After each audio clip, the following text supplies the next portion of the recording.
All right, good afternoon. I'm Karl Kaufmann. Welcome to Drupal GovCon 2018. Hope you're all enjoying your experience here. I'm going to be talking about user-centered design and why it's good for your business. Nielsen Norman Group, one of the leaders in UX, I think basically sums it up quite succinctly, and basically talking about that it encompasses all aspects of the end user's interaction with our products and services. And granted that this statement may be more profit-oriented, it still is a major issue even if you're working for nonprofit or governmental organizations. A little bit about myself and how I came into the field. Started out from college as a visual designer, mostly doing print and branding. From there, moved into web design, IA, content strategy. Also progressed into Drupal site building and architecture, and now I'm active in the community, helping organize events such as this and being active in the design community as well. Part of the challenge we have, and I've noticed, of course, throughout my experience in the field, is that it's oftentimes easy to take user-centered design and look at a project here and thinking about basically the end goal. If we're not actually servicing our users, though, that basically negates everything else we could be actually working for. As far as the value proposition is concerned also, even when it comes down to the simplest elements of our projects, take for example how something can be simple and complex, but also costly. This was one project that Jared School had been outlining, basically for an e-commerce site. A user could come onto the site, basically start a shopping cart. We're required to have a registration or login, and users didn't even remember or felt being asked for too much personal information. I'm sure most of us have had an experience such as this and found the frustration into this. Because of the broken password, though, only 20% would complete their purchase. That, of course, is talked about as cart abandonment often, and the result came down to the calculated revenue being lost on this was roughly 300 million. Now, I know most of the projects that we are working on may not really tally up that much, but it's just something to keep in mind. Coming into government projects here, the USDS has been working on improving a lot of government projects, and after a recent update for users accessing the site, the amount of users that were signing on were 300%. As far as the value proposition then for user-centered design, if you align your goals of your experience with your users' goals, you can enhance your organization's ability to fulfill its mission, enable users to more quickly achieve their goals, and empower greater community engagement. That, of course, is one of the goals that we often have in nonprofit and government-facing sites.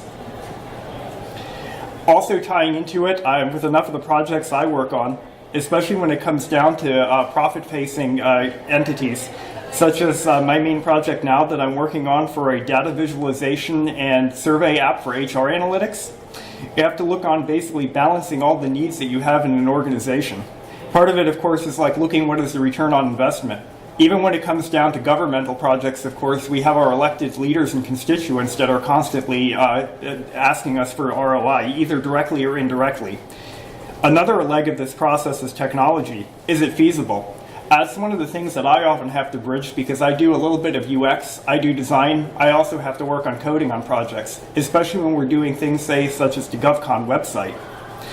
And another aspect of this is design. Can the users actually use it? Are they able to interact with it properly? That's where we come in and they all come together to bring up here for the product. And this is basically where the rubber hits the road. That's when all the goals ideally should be matching, and that comes out through constant testing and iteration. About what it means for us, though, like the examples I've given, it oftentimes doesn't require any revolutionary technology or major change in the processes we're working on. I'll emphasize this enough throughout my talk, though, but empathy is often what's used to help users achieve their goals, to make sure that we understand what people are needing to accomplish and how we can best help them with this. And of course, the improvements don't often require minimal technological or development investment. And as I found, and I'll give some examples, rapid iteration and prototyping can help enhance the process. It's too easy, and I know this especially from getting involved with design, typography, and other elements such as this. It's easy to fall down a rabbit hole. I'm sure most of us have experienced that at one time or another, focusing on one small part of the process. But that may end up taking up a lot of time and sapping what the end goal is going to be for us.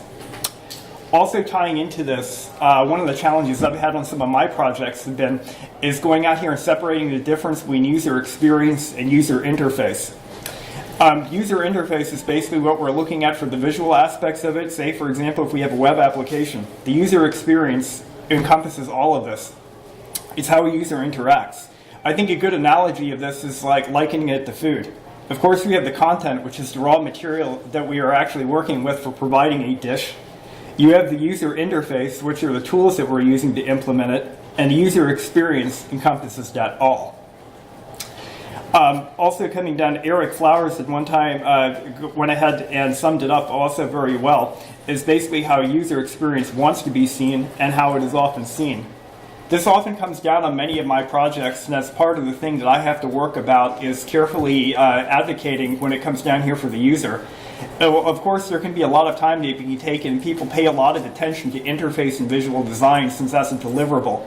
A lot of what we see, though, and how our project is a success doesn't matter. As Dieter Ramseth said at one time, of course, this design often should be invisible. And when we see it in everyday products, if it works well, it should be effortless, that we don't need to have that much of a learning curve to be thinking about it. As he had all, basically, as Eric Flowers comes down to, is that what we would like to remember is that it is just not UX and UI design. As far as the principles are concerned, Peter Morville comes down and basically breaks down a very broad amorphous field into a few segments. We can ask ourselves a series of questions. Is our product useful? Is it usable? Is it desirable? Is it findable? Is it accessible? And that's, of course, very important when it comes down to 508 concerns. Is it credible? Believability, of course, has been a major issue, just, of course, with some of the socio-political events happening in recent years. And that basically encompasses everything we do. And, of course, do our end users actually find value into this, what we're working on? Going in a little bit more in depth on this, we have to make sure, of course, that we can't be going out here for just simple project requirements. Sometimes it requires us to be thinking outside the box. That's often something I need to challenge members on my team on, asking about things. Sure, I can be pushed for a deadline. I'm sure that we all face deadlines at one time or another that may take our eyes off the larger picture. But it's important to step back periodically and check to make sure that it is fulfilling our main goal. Again, when it comes down to usability, especially when working on larger projects, I found, of course, getting into complicated user interfaces, if they are static, it makes it extremely difficult to even test on it. One of the things that I would advocate is even before moving into code is using some sort of online tool such as InVision, for example, or when I can, even doing HTML mocks for coming out here on our web projects to make sure that it's testable, that you have some sort of a clickable prototype, or perhaps even at times for rapid iteration, a paper prototype, that you can actually be putting this in the hands of people, even if it comes down to guerrilla UX testing, which I'll show you some examples of after this, just to go ahead and see that even if the hypothesis that we're working towards is actually going to be viable, before we spent a lot of time and wasted a lot of effort on it. Then, of course, if it's desirable. Now, I know that there's a lot of talk recently about people talking about, say, delighting the user. I know for a lot of the interfaces I built, this isn't something that's going to be actually as a major trending product. Oftentimes, your business-to-business application is only used within the organization. The main thing behind it, of course, is the end goal, as even if we had a commercial product. Is our target audience able to accomplish the goals that they need to, and why they're using our application or process in the first place? And is it findable? Even, for example, for things that I work on, and some government projects are this way, they may not be publicly accessible, especially if they're back-end administrative functions. The main thing behind it is, especially when people are under high cognitive load, they have a lot going on. Are they able to find what they need? If they need to get help, if there need to be alternate solutions to a problem, if they have problems, is it easy to get help and get resolution? And is it accessible? That's one of the things that I talk about a large degree. One of the projects I'm working on right now, which is commercial, one of the challenges I had is before an ownership change, had a Fortune 500 client. Some of the internal survey applications that were given out by the HR firms and the client side had issues with some of the surveys not being accessible by certain users, especially when it came down to, say, contrast and color blindness.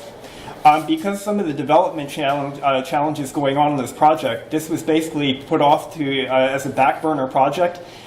This Fortune 500 client decided that it wouldn't work out, especially for accessibility requirements, and the firm ended up losing this client. That shows what type of importance that is. Also, in recent years, there have been an increasing number of lawsuits. Every project I work on now, whether it's brought up or not, I start bringing up accessibility issues and even starting to do auditing and flagging. And of course, is it credible? Of course, there's a lot of talk about fake news now.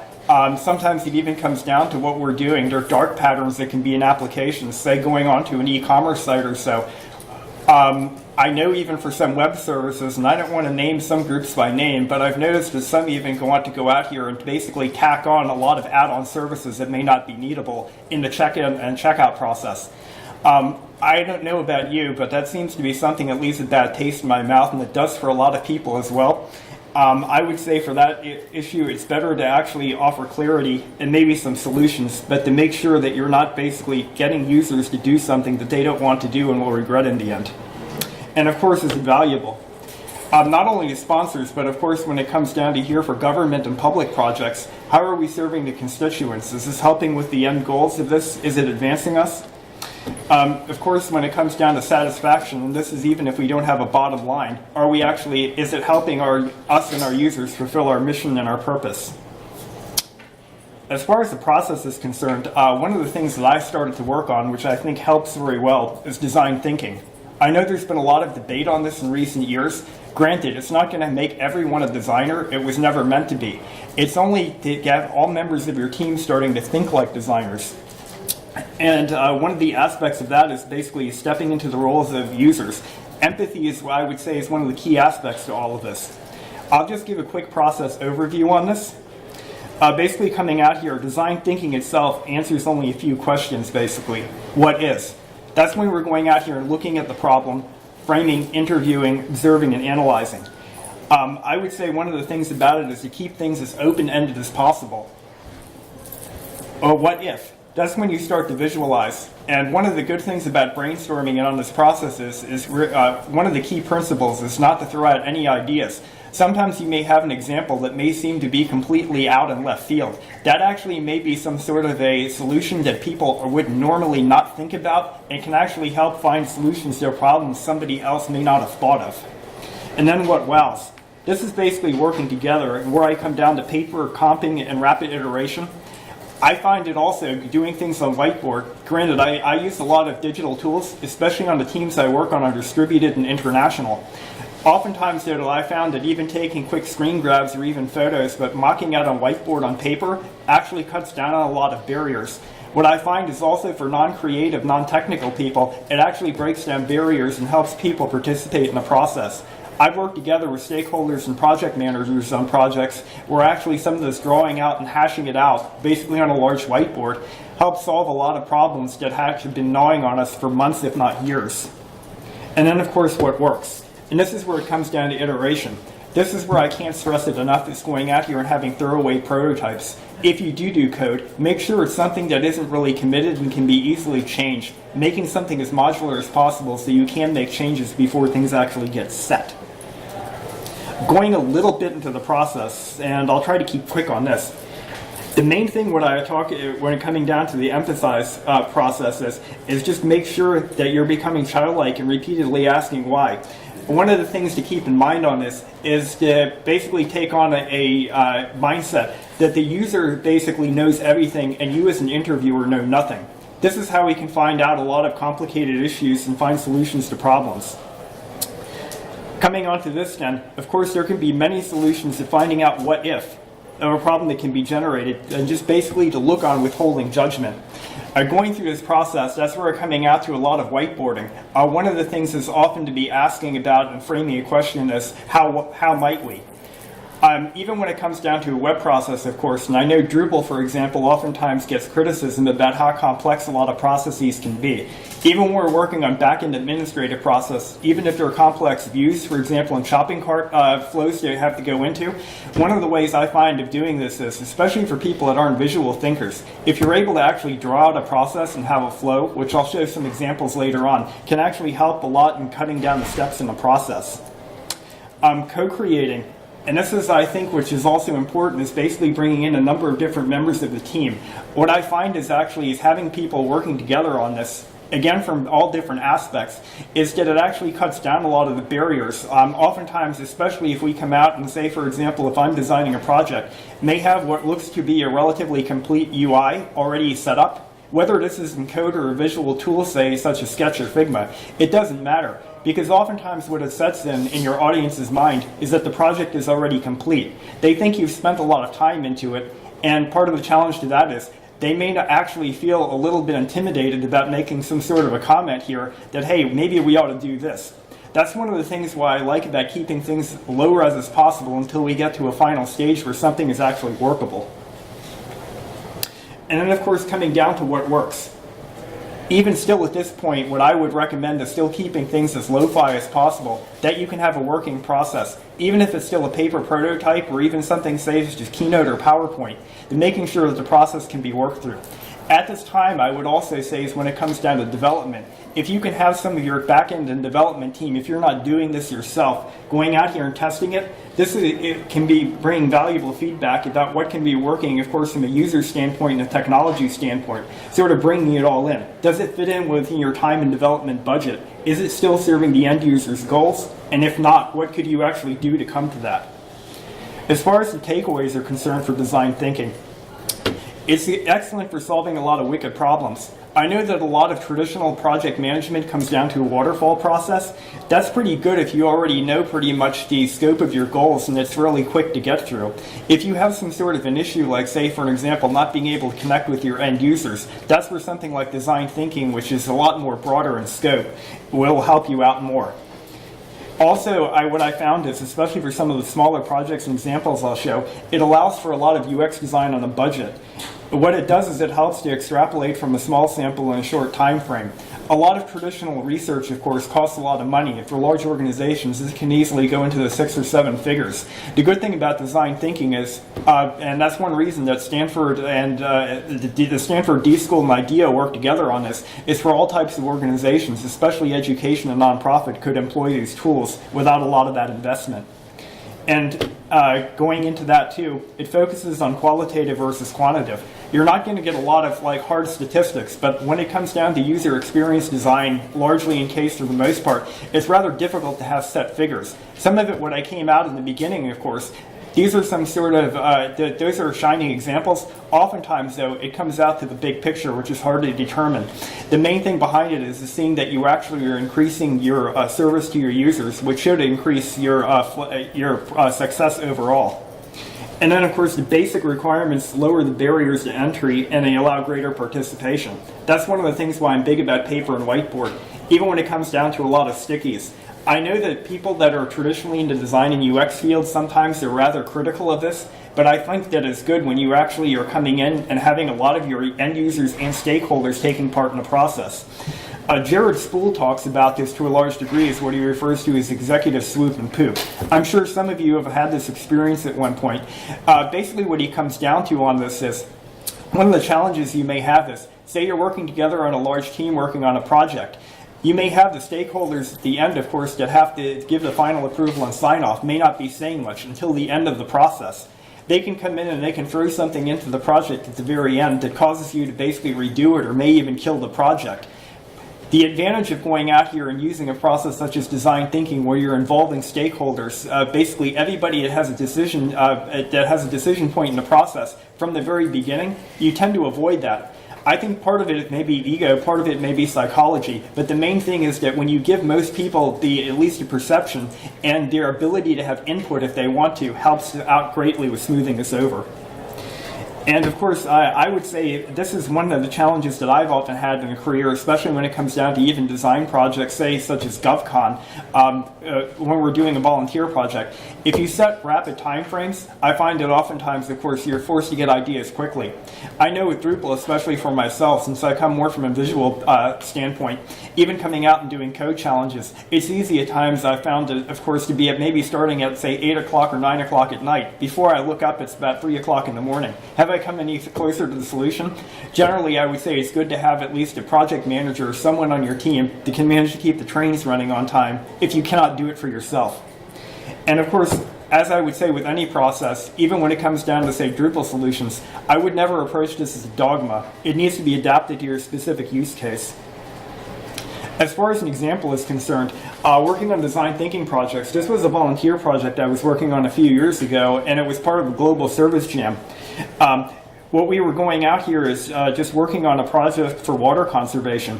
The way that it works with a service jam project is you're put together with a group of people who most of the time you've never met, and you basically have about 48 hours from your time your challenge is defined to when you can have a solution. What it comes down to, of course, is starting out basically on a Friday evening, coming out here, looking at going out here and challenging at basically how we can go ahead and address the solution. A lot of this that we're showing out here is just basically doing on papers and stickies for coming out and looking at this. What we came down to is looking, of course, for the limited time and budget we had, how could we best get people to think more about water conservation? One of the things that some of the members of the team were coming up with is how about gamifying it? And of course, I mean, it may be kind of trendy now to do things as an app, but that was one of the ways we were looking at to an easy adoption to it. I was just kind of playing around with some playful things. All of this right here, nothing is coded. This is all just basically put in the visual and just was comped in basically an InVision. But this is just coming out here and showing up the flow for something that we could even take out and test with users. Part of the, also one of the requirements in the project when we're doing things like that is actually meeting people in the street. Like this project was done in Old Town Alexandria on a weekend. We were actually asked to go out here into the public areas of the town, talk to people about what their ideas of water conservation was, show them different parts of this project as we were working on it for comps, and get their feedback. And granted for this, I mean, you would say is a good example of actually having a working project and process basically in a short amount of time with minimal investment. As far as other UI improvements on projects I've been working on, these are some of the HR analytics apps that I've been working. As you can see, of course, one of the processes that since I came out on midstream, there wasn't that much time to go out here in Wireframe and do the UX, but showing how some of the complicated processes. Over on the left-hand side was part of it where I had picked it up on. As you can see here for a date picker coming out here for a fly-out sidebar menu to go ahead and set ranges for surveys. For one thing, it's not accessible. Two, there's a lot of information going on here and to keep up a lot of cognitive load for users. One of the things we looked on as the project progressed, of course, is coming up here, of course, increasing visual contrast. Coming out here and say, over on the sidebar when it comes down here, going out here and making sure that only the options for one section were open at a time. Only having flyouts, for example, that are clear and coherent and would only be facing a user at one point. Now, of course, what I'm showing you is relatively finished, at least when it comes down to a visual UI design. This is showing some of the other involved steps. That's showing, for example, all the options, say if a flyout is open, looking at some of course, highlighting spacing, how it will look here, for example, overlaid over some of the data visualizations, and also showing into the process. One thing that I also do at times, which may be going an extra mile, is coming out here and mapping out application architecture. Oftentimes on teams, on projects I've worked upon, we didn't really have a budget to have a dedicated IA person, so I've had to take it on. Now granted, it may take a little bit of time for me to go ahead and set this up. What I find though is that actually it's a good sanity check. Even for members of the team, for example, especially if people are not that visual or organizational focused, when you start showing things out like that instead of in a user interface, I find that I can actually go out here and advocate here. That, hey, we have a lot of information, say, in the top level hierarchy. There's a lot that's going on in the secondary hierarchy, and these are all the options that are under each element. Is there any way we can simplify it? Can we cut down these steps, maybe even halve them or quarter them? Can the user accomplish their goal more easily on less steps? Another thing that I've also worked on this project is just showing out here, for example, mocking out flows. Even though I would have this set up, say, in an InVision comp coming out here and showing this, I think it's important at times to be mapping out the user interaction. What I also combine this for, say, is a journey map. Down at the bottom, for example, is basically a mock visualization about what is the user's amount of effort that is required for them to go through this process. That was one of the challenges the course had with this. Like I said, on this project, we had a third-party development team halfway around the world, so at times there were communication gaps going on. Part of what I found, of course, is then just looking at this and going out here and bringing it up from the user standpoint. Instead of going out and hashing on here, okay, fine, we'll do a stock login. Well, if we do have a login, how can we improve the process? Can we make it easier for users? What if, for example, they cannot remember their password, or they've forgotten it, or maybe they need to reset it? What's the way to make that process easier and more seamless? As far as my process is concerned, I basically work on a modified design thinking.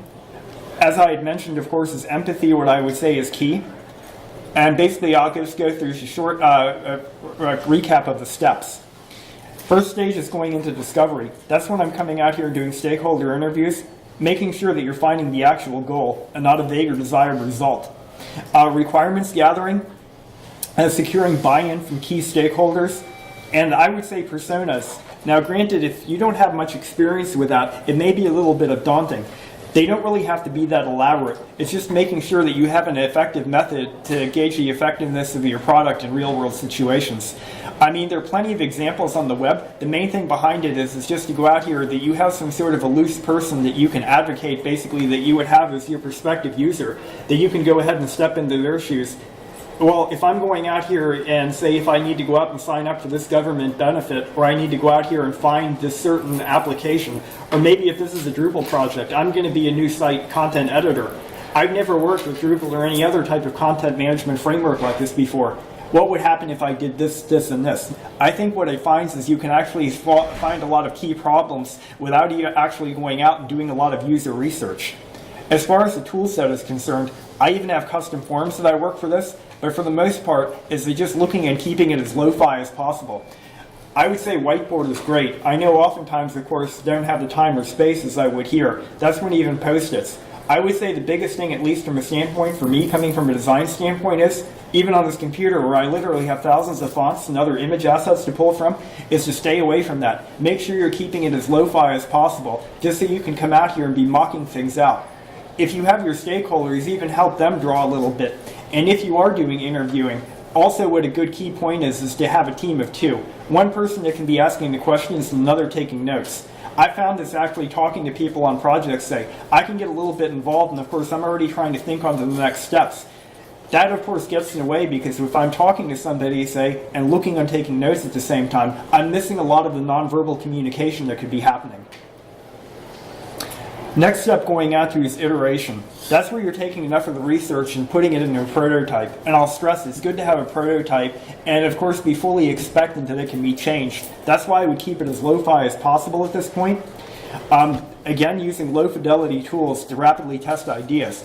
If you are going to put this into digital, that's where I would say is coming out here and having a lot of rapid mocking tools. And even for high-end UX and design firms, enough still swear by even PowerPoint or Keynote, because they're so easy to go out here and build a quick mock. And anybody could. Say even if your client wanted to go ahead and give a try, and I know at times I've had this feeling myself too. Is it going to be something that, say, are you going to be comfortable with having them have their hands in it? At least at this point, though, you may be able to solve some key problems with it. And again, having sprints, and I think, is a good way to generate ideas. I found on the projects that I've worked with pretty well for a long time, if you have a rapid time frame, it can generate a lot of ideas and get people thinking instead of, say, a lot of vagueness. And then, of course, it involves stakeholders as much as possible. Still at this point, what I still do here is have paper templates coming in. I find going out here, for example, and having screen, and especially when it comes down to mobile design, I know at times it was responsive. It still is a challenge for working with some stakeholders I've found. A lot of things are still thought of as desktop first. Even if you have applications, say, like some of the data viz for HR that I've shown, granted, most people would be still accessing them on a desktop. The one thing that I find good about having this, though, is even if you're not going to have a lot of users, end users that are going to be mobile, if you start thinking in a mobile first standpoint, though, it does cut down a lot of the visual clutter. It forces your team to start looking at what are the key aspects. What does somebody actually need to accomplish in each step of that? So it's sort of like editing this down, say, to minimal writing. Almost like, say, if we were talking about literature, taking something that may be Tolstoy's size and knocking it down to Hemingway. Just getting it down to the simple requirements, seeing what you absolutely need, what are must-haves, and what are things that may be nice to have. As far as the build process, which would be the next is, that's when you're incorporating your best prototypes and your ideas that have been validated into your project. Again, testing as much as possible. I can't stress this enough. That's one thing at least that I've learned a lot working on the GovCon team, especially with a lot of the enterprise solutions architects we've worked on here in the Drupal community, making sure that we have something that can be rolled back and tested as much as possible. Still having guerrilla UX. I find this even at times when I'm working on projects, may have friends or family. If they have time, for example, and there are no sort of security or confidentiality requirements, ask them to take a look at it. Tell them what they need, or give them a task that they need to accomplish. Is it something they can actually pick up? Of course, if you're doing a good intuitive design, it shouldn't matter as far as flows are concerned. They should be able to pick it up, even if it's not their field. And again, with modularity, I mean, we look at this even from a design process these days, especially with component-based design. Applications, you should look on for doing this as much as possible. At least with Drupal 8, with moving on to the new architecture, this helps quite a bit with this. Making sure that you have something that can be extended or easily modified. And then again, if, of course, if major issues are discovered, to iterate again. As far as the suggested tools, this is at the point where I would be moving it into code. Still looking in a spirit of collaboration. Making sure that any barriers you have between team members can be broken down. Start looking at testing on this as a number of devices. That's one thing on GovCon we've run into too, and especially when it comes out to what are we looking into? Are we going to be pushing the latest in HTML5 and CSS3? Of course, a lot of people here, that some of our key audience here for GovCon, part of the challenge is, of course, they may be limited depending on the organization they have when it comes down to security and lockdown. Will it still work for them? How is graceful degradation and progressive enhancement going to help with this? And just make sure that you're able to revise things at this point. As far as review, that still is more functional testing. Are we still meeting the end goal? Will it perform as advertised? Again, I would say is testing as much as possible. Granted, at times when it's short and on budget, even if you have other team members that may not be that not that intimately involved, if you can get them to go ahead and test it to see if you can gauge the effectiveness. And security, of course, this is a major issue with a lot of things online. It can come up rather suddenly, of course. Whatever types of code reviews you can have, I would say, are very good, especially if you can get a third-party team to help you with this. And of course, if major issues are discovered, to rebuild and reiterate as well.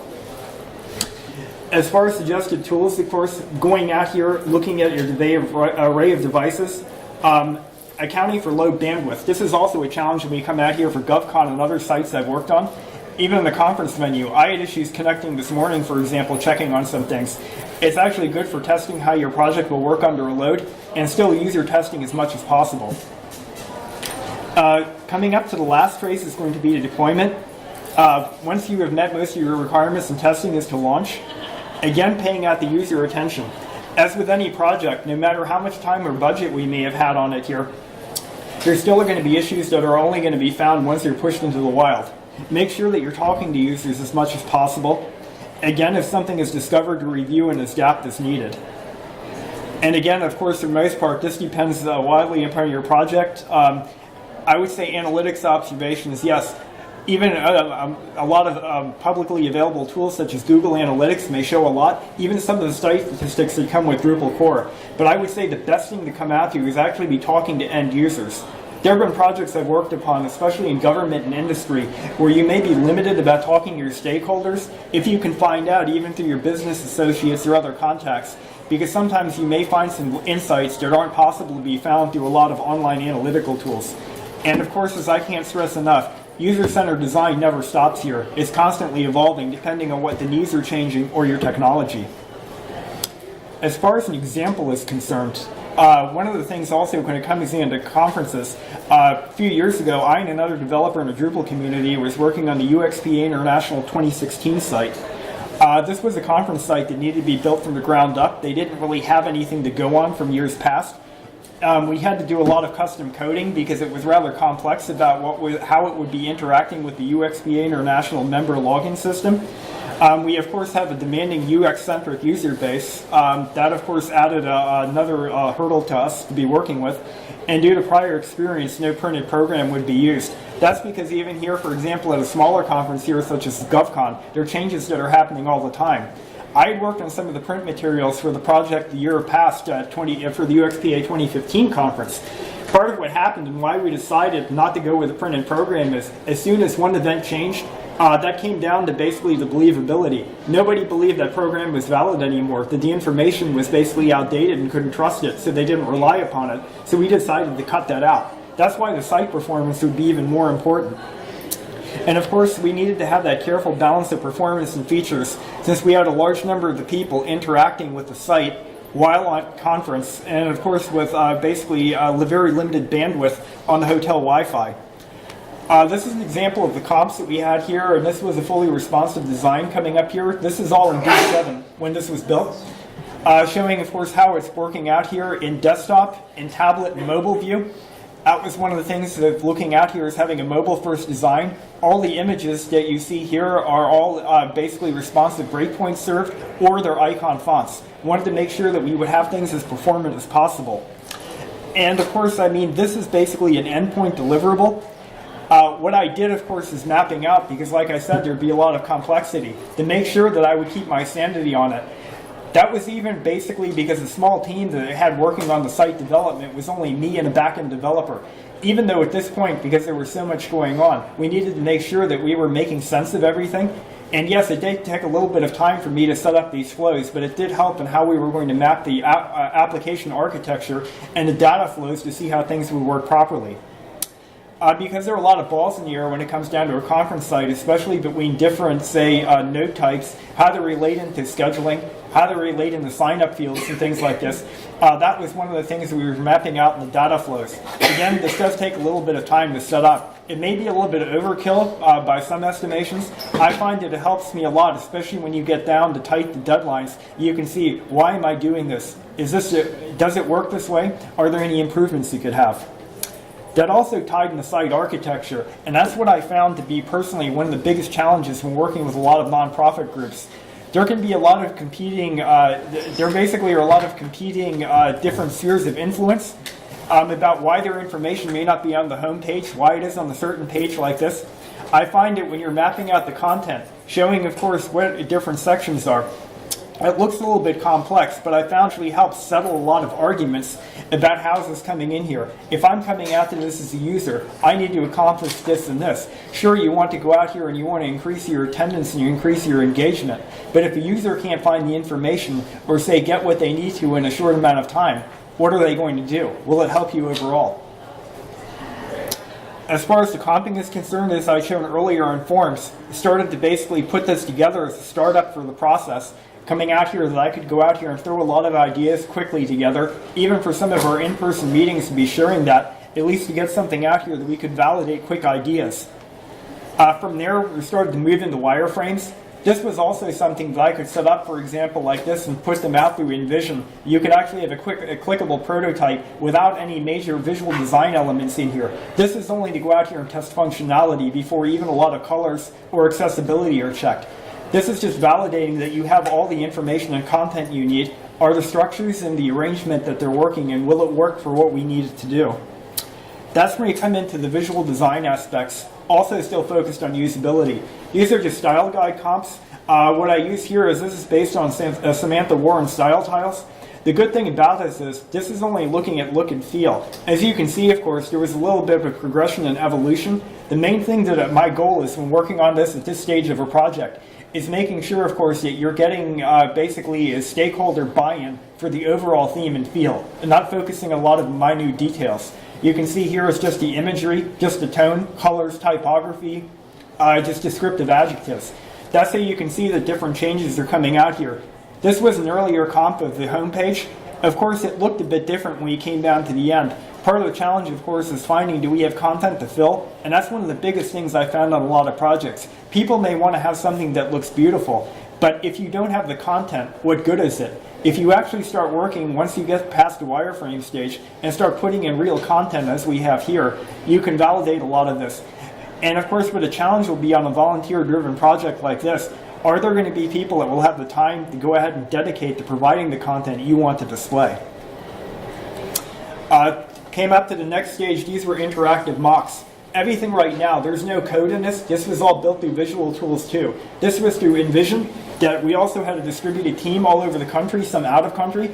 Showing here, of course, is they could go ahead and interact with this and it worked like a mobile app. coming out here and saying, well, are the navigation elements working? Is this the way we can build a program? And coming out through a session. A lot could be validated in the beginning before we even had to worry about starting to put in live content. And I would say another challenge that we had for this is when it comes down to form elements and tables. I found oftentimes it just kind of gets left by the wayside. I actually spent a lot of time working on my own and with my developer on getting something that actually worked mobile.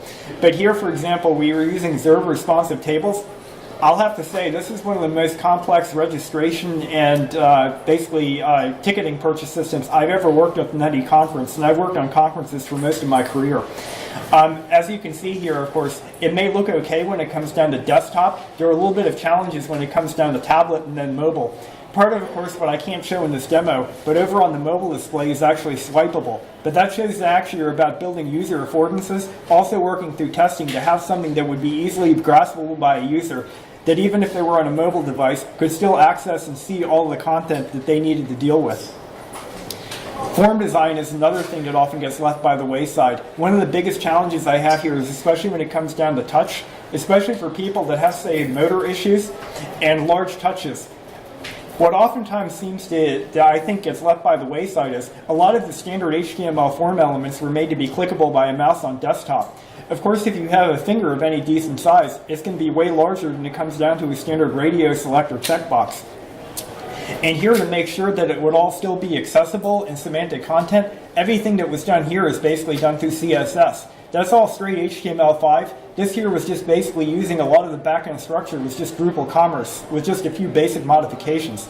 Everything visual was done, though, was just done through the CSS. That's one of the main things that we look at is separating presentation from content, making sure that the site is still usable and accessible. And even when it comes down to program UX, that comes down to those courses, like a lot of our content mapping, making sure that it would still be accessible easily by mobile users, even through all the options. Even coming down here and having a lot of the conference mapping areas and things like this that we could link directly to from each conference node, coming out here and coming out to the floor plans.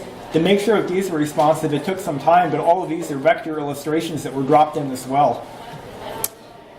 And also, of course, as you probably have experienced in most of your Drupal projects, staff administration is something that often gets left by the wayside. Since we would have a number of volunteers working on this, as we do here at GovCon, we're looking on having a form that also would be accessible on mobile devices and still easily sortable and from a coherent design. Granted, I mean, there's a number of larger, longer text fields here. We did our best that we could to accomplish our tasks here. As far as takeaways are concerned from this, we found that registration was helped by the improved UX, that the mobile experience was enhanced. That helped, of course, with the on-site scheduling. We had improved integration with the surveys and presentations. That was something we were working on continually even during the conference. And enhanced staff functionality for the registration, reporting, and editing, which we think helped overall in planning the next conferences. As far as building support in your organization, I would say, as I had mentioned, is of course involving your key stakeholders from the start helps do a great deal. In-house success stories, that's one thing also when I come in showing some of the UI comps. As soon as you're letting people know, and I found that especially with busy product managers, if you make sure that they're apprised of the process on a regular basis, even sometimes maybe even daily updates, that helps a lot with building a lot of the cases, showing what you're working on, how you're trying to solve problems. They may have good input at that point. And also making, as that also comes into, is making others aware of the process and what's involved. I think it raises the standing a large degree. Oftentimes what I found, and I've even had some of my key stakeholders have mentioned about my processes, well, I think oftentimes what you do is inside a black box. How are you getting to it? That's why I think it's important to be going out here and spending the time to be mapping out wireframes and flows. It helps them understand the process and how you can align it to business. And of course, what I would say for a lot of our end user base is having initiatives such as USDS actually offer a lot of services and help for things like this. And of course, I would continually underscore this, is that what helps the user ultimately helps your organization. I think Tim Cook summed it up basically. Of course, even though Apple is for profit, I've seen this often in a lot of nonprofit projects I've worked on. Oftentimes it's self-interest, but we have to keep in mind, are we fulfilling our end goal and serving our end users? If you're interested, or other organizations that maybe also if you're looking more into user experience and user-centered design, I help run some of the local meetups. We even talk about it at the DC Drupal meetup if you want to come. We meet every month. And then there are plenty of online communities. As far as additional reading, I can give this up for sources. I can also print this out later on. And that's about it for me today. Any questions? Yes. So we just launched a website, and so one of the things that I found interesting, and two things we're trying to figure out how to do is the issue of kind of reaching out to our stakeholders and making sure that we are meeting their expectations. We did do some user testing when we were developing the site, but certainly as we're moving forward with Drupal and making changes, is it meeting their expectations? Does it help with that? And I guess the second piece is that we have been doing Google Analytics throughout our old site and the new site. And one of the discussion points that we had recently was how do we want to, in this new site, how do we want to use Google Analytics? Like, what do we want to use it for, and how do we want to use it to improve our site and improve the experience for our users? So do you have suggestions on great ways to reach out to the stakeholders? I know that I don't love those pop-up survey options. I think people just click and go away. Yes.